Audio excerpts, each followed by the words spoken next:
Hi Kalokal! Today, let's talk about genuine leather. Hi, today I'm with Baby. Gigi! Ano yung usually hinahanap ng mga tao sa genuine leather? Siyempre matibay, yung mas matagal nilang magagamit. Texture nila. Tsaka yung amoy. Amoy ng bagong sapatos sa loob ng ganda. Maganda yung pagka-leather, yung hindi nagbabakbak.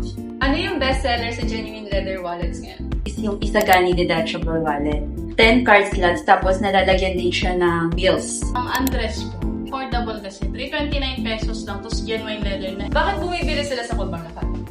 Kasi ang Corbang Lokal po kasi guys is Marikina made. Maganda yung mga designs natin, maganda din yung quality. Kapag nakikita nila sa labas na nakalagay Marikina made, pupunta na agad sila dito, papasok na agad sila sa loob, titingin-tingin sila. May repeat buyers na rin kasi kami guys. Yung mga buyers pa namin, simula nung nag-umpisa Corbang Lokal. Kaya binabalik-balikan din talaga. Again, ako po si Baby. Ako po, it's si Gigi. Visit us here at Corbang Lokal.